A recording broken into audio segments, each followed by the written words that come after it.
Thank you for staying with us. Now, you may be wondering why it looks like an episode of Art Attack at the moment. Well, that's because, as you know, gang, it's National Hat Day, huh? And since Ireland has become synonymous with hat producers, we have decided to celebrate that fact. That's very true, actually, yes. Joining us this morning to delve into the world of hat making is milliner to the stars, Laura Kinsella, and of course our very own Laura Woods, who'll be helping us out in just a moment as well, and she has some little helpers there, I believe.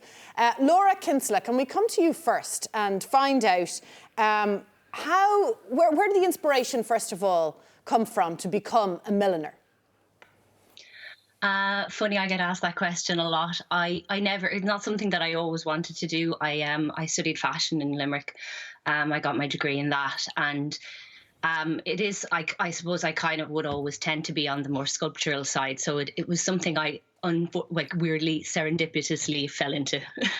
And Laura, as Anna said in the introduction, like a lot of things, Ireland as a nation tends to punch above its weight when it comes to certain things, but we do seem to have a lot of highly renowned milliners in the country, and you are now part of that brigade.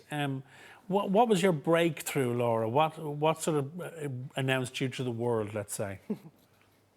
There was a couple of things, I suppose. I was part of Kerry Fashion Week, which was sponsored by Image magazine, and they were extremely supportive of me. That was my first kind of foray into it. And that kind of got me on the platform where I was talking to editors and other people within Ireland, within the fashion industry. And then I kind of made some pieces for some celebrities in Ireland. And I suppose that was kind of where my name became a bit more known. But you also interned with Philip Tracy, which must have been a fantastic opportunity to intern with someone who's at the top of his game and his craft globally. Yes, yeah. Funny, I was actually listening to a podcast from him last night, and he's just amazing because he's so humble. He's, no matter how many famous, he's made hats for every famous person you can think of, kings, queens, all the royals, all the most famous stars in the world, and yet he still is so humble. He always remembers his roots, and he's just a really, really great person. And Laura, when it comes to actually designing a hat, a piece, is it different? I mean, in terms of the approach, because would you be commissioned to do a certain piece for a certain individual, and that's where your design process would start? Or do you design a line of hats, maybe a seasonal line of hats for various events? What way does your process work? Mostly I would design a line. I would do a collection because there's been a few times I've shown it, like London Fashion Week and at Paris as well. So you'd always have to do a collection first, but then after that, everything would be bespoke and would be one per one person. So somebody might like a hat I've made already, sorry, excuse me, but they wanted a different way, a different colour, and then it has to be made to fit them as well and maybe to do with their face shape. So it's a bit of both, to be honest with you. And you've done some really special pieces for the likes of Catherine Thomas's Big Day, for example. You designed her, would we call it a hat, a headpiece? What's that now? Beautiful piece. Yeah, I suppose we call it, it's like a wire crown, but it's all beaded. You can't see from those photos, but there's all little delicate beads all over it. That was a really lovely commission. I really liked working with Catherine on that one. But taking that for an example then, do you sit down and have a chat with the client? Obviously they're going to tell you what they're looking for, and then off you go. Do you then present a couple of designs, and then how long does the process take? That's exactly how it worked. Yeah, I went over, one of her dresses was made by Umit Kutluk and the other was made by Helen Cody. And I went over actually and met her in Umit's studio, and where we looked at designs with the dress as the dress was going along, and then also made the pieces. So it was a very collaborative effort between all three of us actually. But I showed her original pieces in the first place, and then we worked from there. And Laura, can I ask you, this might be a silly question, but is there a face shape that works really well with hats, and is there a face shape that just doesn't? We shouldn't wear hats at all? No, not at all. One thing actually Philip Tracy says that I love is no one can say that you can't wear hats, you just haven't found the right hat for you. So it's just a case of finding the shape that suits your face rather than just saying you can't wear any of it. I believe there's a hat for everyone. OK, well, we're going to find out in a moment because we're going to bring our own Laura Woods back into this chat. Are you still there, Laura? She is. And yes, we have Ben as well. It's lovely listening to Laura. Yeah. So, do you want to give us a few tips? Because we've quite a bit of, I'm not sure these supplies replicate what you have in your own studio, Laura. But we're going to give it a go. You work with what you have, isn't that right?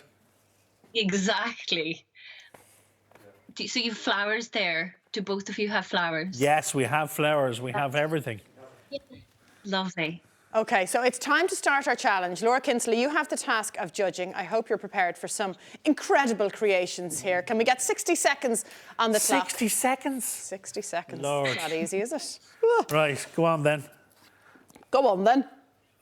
3, 2, 1. Away we go. Go. Okay. Right, 60 seconds have started. You can give us advice as we go, You can Laura, give us if you advice, like. Laura, yeah, because I think, as you can already tell, we're going to need as much help as we can here. Is less is more, Laura? Is that the way we're going? Or more is more. It depends. You know, if you like a lot of stuff on your hat, then go for it. I'm going to try and keep this simple. Is that a good way to go? Simple is not that good, it's nice. Now, we need glue. I have glue. I'm going to end up want the sticking my stapler? hands to... No, I'm not going to go with a stapler. Are we fixed for I'm going to 22 go, seconds? We've got how long left? 20 seconds. 20 seconds. I haven't got time here, lads. Laura, how are we doing? Are we making a pig's ear of this, or are we working reasonably well? No, you're doing a lovely job. I'm considering the time going to you- keep it minimal, I You'd think. say mass, Laura. Do you know that? You'd say mass. I'm not happy with my props 5 here. seconds. 2, 1. Stop the work. Excellent, right. Okay, should we all put our hats on, Laura? Would that be the best idea? That would be amazing. Right, Thank you. let's pretend we're at Ascot. Simon has definitely gone for the more is more. Now, I'm going to go a little bit... I'm going to give you the full range there. Can I ask, Ben, what's on the top of your hat? Yours is very elegant. This is a werewolf. We just thought that it was just a sort of I love it. fashion statement. That's quite the fashion statement, isn't it? Right, you've got the unenviable task now of picking a winner. Oh wow, I wouldn't know where to start. They're all amazing. I have to say, It's tricky, isn't it, Laura? it is tricky. I love the werewolf, but look at what Simon's doing there. Sorry, Ben. Thanks, Laura. There's a career in millinery lying ahead Oh for me. my goodness. Thank you, Laura Woods. I Thank you, love Ben. werewolf. Thank Thank Laura, you, for everybody. joining us. Well It was, done, Ben. Now we'll take a quick break and we'll have more leisure wear and less hats after the break. Look at that. I've got bows and everything going on here.